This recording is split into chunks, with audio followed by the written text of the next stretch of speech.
Well, I'm still here for now, but as you know, the big purge has only just begun. And in case you missed it, I did post a video the other day on YouTube about the situation at the United States Capitol on Wednesday, but the video was removed because I showed a clip of the President of the United States that he posted on his social media accounts before it was censored, telling the protesters to go home and to be peaceful once the protest got carried away. But you're not allowed to contradict the mainstream media's narrative, as they're claiming that the president was encouraging the unrest when he did exactly the opposite once the situation got out of control. I posted the video on my BitChute channel and my Rumble channel, and if anything happens to my YouTube channel, then you know where to find me. As I'm sure you heard, President Trump has been banned from Twitter for life, making Twitter CEO Jack Dorsey in many ways more powerful than the President of the United States. And even before that happened, Mark Zuckerberg locked him out of his Facebook page, supposedly only until after the inauguration of Old Joe,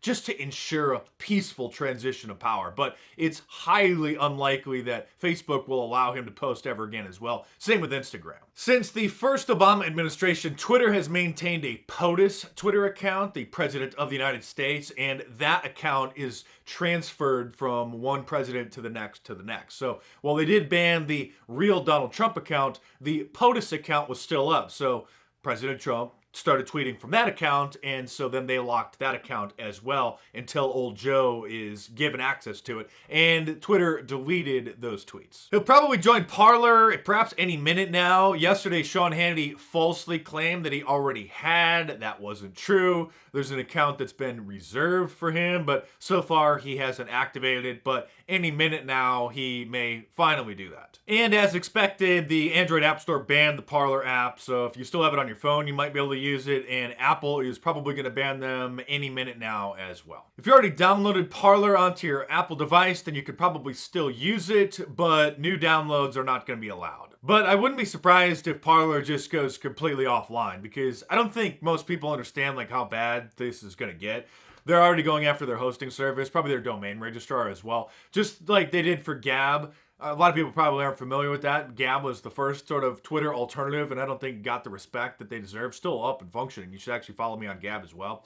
You should join Gab. They have their own server, but their domain registrar a few years ago gave them, I think, 24-hour notice to find a new host of the domain name itself. And these people are so worked up, they're probably going to get the domain registrars to not even allow Parler and Gab and others to host a domain name, let alone have a hosting service host the content. That's how bad things are going to get. And if you read my book, The Liberal Media Industrial Complex, then you would know that Google employees had discussions after President Trump was elected about banning him and all of his staff from having Gmail accounts and bricking their Android phones, because Google owns the Android operating system. They literally had discussions about shutting down their email addresses and their cell phones. And now Brian Stelter's sidekick, Oliver Darcy, who was the chief cheerleader to get Alex Jones deplatformed everywhere, is contacting all of the major cable providers, trying to get them to dump Fox News, Newsmax, and OAN. As bad as you may think things are going to get, it's going to get worse. And I've been trying to brace you for this. The United States is going to collapse. America has fallen. It certainly was fun while it lasted, but all good things must come to an end. So thanks to all you guys who've been watching my videos over the last several years. Some of you longer. Some of you guys have been watching me for 10, how long have I been on YouTube? Now 15 years on YouTube. So it's been a good run. So I'll keep doing it as long as I can, but who knows? I'm sure that however long Old Joe is the president, which I'd be willing to bet it's not much more than 2 years until about, I'd say just after the 2022 midterms, he'll go out to pastor, or Kamala will push him out, they'll 25th Amendment him. I'm sure that he will provide us with some comedic relief, but it's going to be tough going forward. Oh, and I almost forgot, President Trump, he still, at least at this moment, has a website, but I'm sure that they'll probably steal a domain name from him.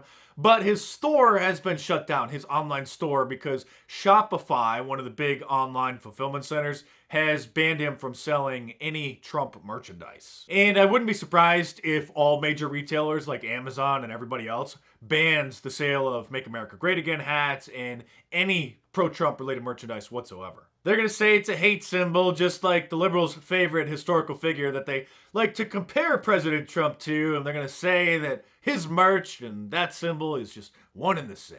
And I'm not joking when I say that this may be your last chance to order any of my Trump shirts, like the Abraham Lincoln Trump shirt, the Ronald Reagan Trump shirt, Mount Trump More, or any of my awesome designs.